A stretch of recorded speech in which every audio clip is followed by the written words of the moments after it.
Friends, எல்லாரும் எப்படி இருக்கீங்க? நாம் இன்னைக்கு சுவையான வாழைப்பூ முருங்கைக்கீரை துவட்டல் எப்படி செய்யலாங்கிறத பார்க்கலாம்.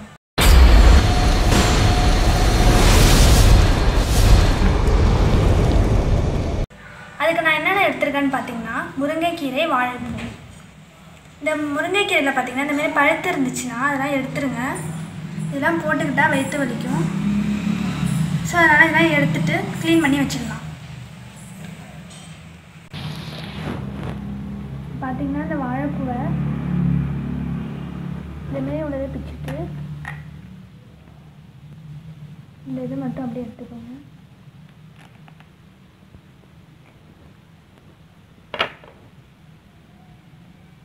இந்தமாரி இருக்குல்ல, இது இப்படி செஞ்சு விட்டிங்கன்னா இந்தமாரி நரம்பெல்லாம் இருக்கும்.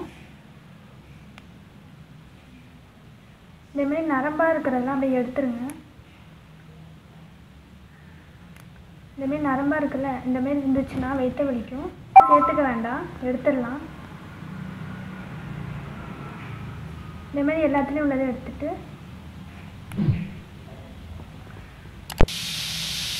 இப்போ பார்த்தீங்கன்னா நான் இதில் உள்ள எல்லா நரம்பையும் எடுத்துட்டேன். இதை வந்து நம்ம தூக்கி போட்டுடலாம், தேவையில்லை. இப்போ இதை மட்டும் நான் வச்சுக்கிறேன். அந்த மாதிரி எல்லாத்தையும் இருக்கிற எல்லா வாழைப்பூவையும் நம்ம இந்த மாதிரி செஞ்சிடலாம். இப்போ பார்த்தீங்கன்னா முருங்கைக்கீரையெல்லாம் நல்லா உரித்து வச்சுருக்கேன். அப்புறம் வாழைப்பூவை இந்த மாதிரி எடுத்து வச்சாச்சு. நான் எல்லாத்தையும் எடுத்து வைக்கல, கொஞ்சம் தான் எடுத்து வச்சுருக்கேன். இப்போ இந்த வாழைப்பூ எடுத்து வச்சுருக்க இந்த வாழைப்பூவை இப்போ நான் வந்து கட் பண்ண போகிறேன்.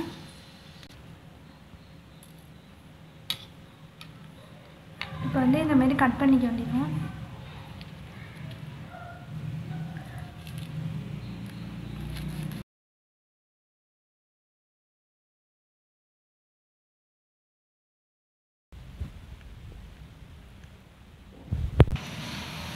அரிஞ்சு வச்சுருக்கிற இந்த வாழைப்பூவெல்லாம் தண்ணியில் போட்டுருங்க, இல்லைனா கருத்து போயிடும். இப்போ பார்த்தீங்கன்னா வாழைப்பூ வந்து நல்லா அரிஞ்சு வச்சாச்சு. சரி வாங்க எப்படி செய்யலாங்கிறத பார்க்கலாம். இப்போ பார்த்தீங்கன்னா கடாய் நல்லா காஞ்சிருச்சு. இப்போ ஒரு ஸ்பூன் ஆயில் ஆட் பண்ணிக்கிறேன்.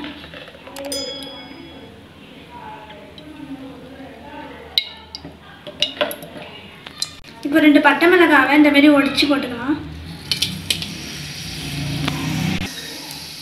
கடுகு தேவையான அளவு ஆட் பண்ணிக்கிறேன். உளுத்தம்பருப்பு தேவையான அளவு.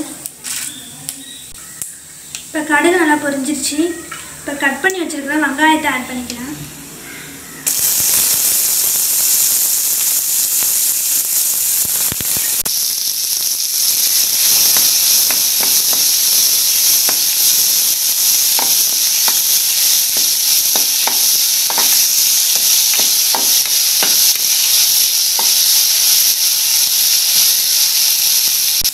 இந்த வெங்காயம் நல்லா பொன்னிறமாக வதங்கினதுக்கப்புறம் இந்த வாழைப்பூ கட் பண்ணி வச்சுருக்க இந்த வாழைப்பூவை அதில் ஆட் பண்ணிக்கலாம்.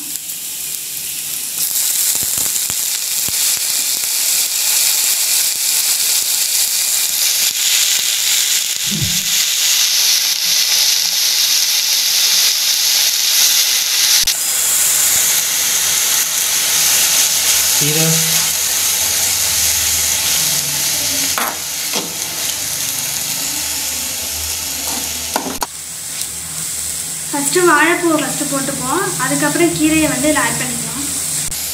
இப்போ எடுத்து வச்சுருக்கிற அந்த கீரையை இதில் ஆட் பண்ணிக்கலாம்.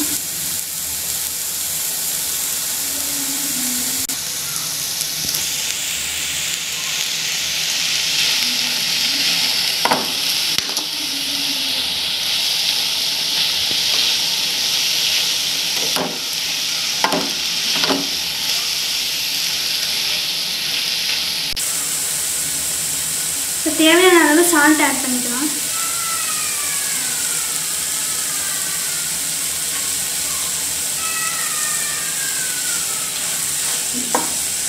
ஒரு 10 நிமிஷம் இப்படியே வேகட்டும். இப்போ கொஞ்சோண்டு தேவையான அளவு நம்ம வந்து வாட்டர் ஆட் பண்ணிக்கலாம். ரொம்ப ஆட் பண்ணிக்க வேணாம்.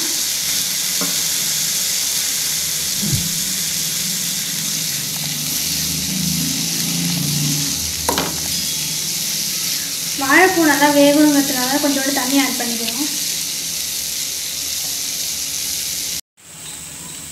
இப்போ பார்த்தீங்கன்னா நல்லா வெந்துருச்சு. 10 நிமிஷம் ஆகிட்டு, அதனால் நல்லா வெந்துருச்சு.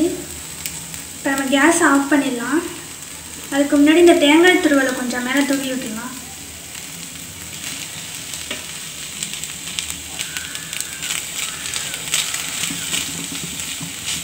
இப்போ கேஸை ஆஃப் பண்ணிடலாம். வேறு பாத்திரத்தில் மாற்றிக்கிறேன்.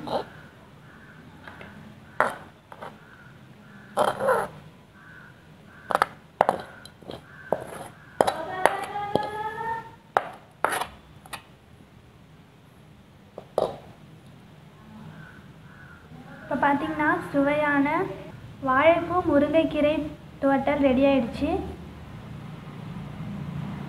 நீங்களும் வீட்டில் செஞ்சு பார்த்துட்டு எப்படி இருக்குன்னு கீழே கமெண்ட்ஸில் சொல்லுங்கள். நாளைக்கு நம்ம வேறு ஒரு டிஷ்ஷோடு செஞ்சுக்கலாம்.